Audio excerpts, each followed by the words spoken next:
વડોદરા આરટીઓમાં રાજ્યનો સૌપ્રથમ એઆઈ આધારિત ડ્રાઇવિંગ ટેસ્ટ ટ્રેક શરૂ થતાં જ લાયસન્સ મેળવવાની આખી સિસ્ટમ બદલાઈ ગઈ છે। હવે ભલામણ નહીં, ઓળખાણ નહીં, માત્ર તમારી ડ્રાઇવિંગ સ્કિલ જ તમને પાસ કરાવશે। છેલ્લા 1 મહિનાના આંકડા ચોંકાવનારા છે। 4 વ્હીલર ટેસ્ટમાં 93%થી વધુ અરજદારો નાપાસ થયા છે। આખરે કેમ આ એઆઈ ટ્રેક લોકો માટે અગ્નિ પરીક્ષા બની રહ્યું છે? શું થઈ રહ્યું છે? આવો જોઈએ, જાણીએ, સમજીએ।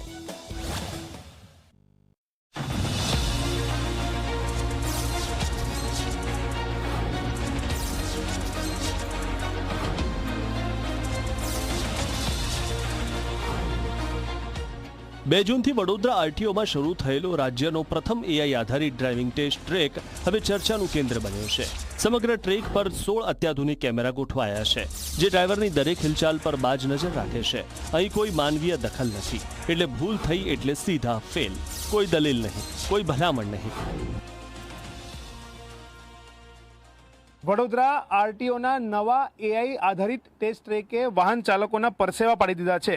આપ જોઈ શકો છો કે જે 4 વ્હીલ ચાલકો અહીંયા ટેસ્ટ ટ્રેક પર ટેસ્ટ ડ્રાઈવ આપી રહ્યા છે, તેમાં મોટા ભાગના જે 4 વ્હીલ ચાલકો છે તેઓ નાપાસ થયા છે।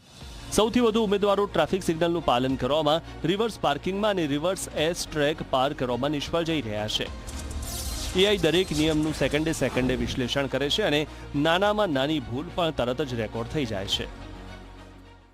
ખાસ કરીને જે ટેસ્ટ આવતા હોય છે એમાં છે ઢાળ ચડાવવું, ઢાળ પર વાહન રોકવું અને ત્યારબાદ ઇંગ્લિશ એડ છે, રિવર્સ એસ છે અને રિવર્સ પાર્કિંગ।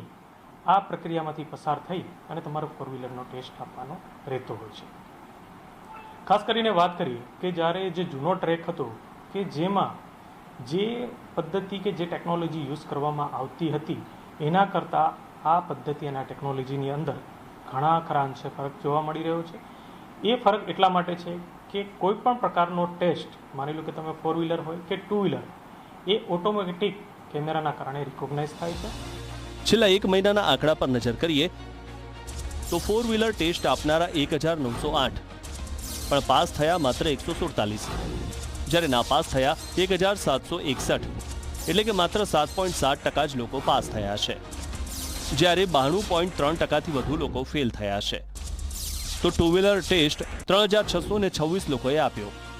પાસ થયા 2727 અને ફેલ થયા 899। જેવી રીતે એઆઈ આવ્યું છે એ સિસ્ટમ બહુ સારી છે, જેનાથી આપણને ખબર પડે છે કોણ શીખીને આવ્યું છે અને કોને હજી જરાક ઇમ્પ્રુવમેન્ટની જરૂરત છે। એઆઈ ટ્રેક એનું કામ બરાબર રીતે કરેલું છે અને એનું રિઝલ્ટ પણ સારું આવે છે। તો એઆઈનો ઉપયોગ થવું જોઈએ ટ્રેકના હિસાબે, ટ્રેકમાં ચાલવું જોઈએ હજી સારું। અને આપણે આ ટ્રેકની વાત કરીએ તો છેલ્લા જે રિવર્સ ટર્નમાં છે ને જરાક ટ્રેક નાનો છે, તો એમાં હું જરાક મીડિયમ ગાડી કે મોટી ગાડી હોય ને તો એને જરાક પ્રોબ્લેમ આવે છે। તો એમાં જરાક આમ તો રોડ મોટો હોય ને તો પાર્ક થાય ને અડી જવાની બહુ બીક રહે છે। કડક ટેસ્ટિંગની અસર હવે એપોઇન્ટમેન્ટ સિસ્ટમ પર પણ જોવા મળી રહી છે।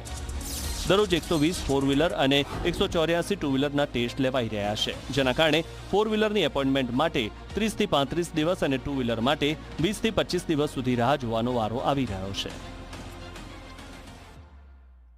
થોડું અઘરું છે। કેમ અઘરું? શું લાગે છે? રિવર્સમાં જે કહેવાય ને એઆઈ કરે છે એટલે સેજ તમારે મિસ્ટેક નહીં ચલાવતું, બરોબર, મેન્યુઅલી ચાલી જાય, એઆઈ ના ચાલે। ઇમ્પ્રુવમેન્ટની જરૂર લાગે છે તમને?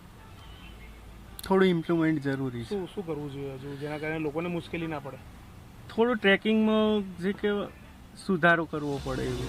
ભલે અરજદારો માટે આ ટ્રેક મુશ્કેલ બની રહ્યો હોય, પરંતુ એક હકીકત સ્પષ્ટ થઈ ગઈ છે। હવે ડ્રાઇવિંગ લાયસન્સ મેળવવા માટે ઓળખાણ કે ભલામણ નહીં, પરંતુ નિયમોનું પાલન અને શ્રેષ્ઠ ડ્રાઇવિંગ જ સૌથી મોટું પ્રમાણપત્ર બનશે। નિષ્ણાતો પણ માને છે કે આવી પારદર્શક વ્યવસ્થા રસ્તાઓ પર વધુ જવાબદાર અને સુરક્ષિત ડ્રાઈવરો તૈયાર કરવામાં મહત્વની ભૂમિકા ભજવશે। વડોદરા આરટીઓનો આ એઆઈ આધારિત ટેસ્ટ ટ્રેક માત્ર ટેકનોલોજીનો ઉપયોગ નથી, પરંતુ ડ્રાઇવિંગ લાયસન્સની પ્રક્રિયામાં પારદર્શિતા અને જવાબદારીનું નવું મોડેલ છે। હવે લાયસન્સ મેળવવું હોય તો માત્ર સ્ટીયરિંગ પકડવું પૂરતું નથી, નિયમોનું પાલન પણ એટલું જ જરૂરી છે। રવિ અગ્રવાલ, ઝી મીડિયા, વડોદરા।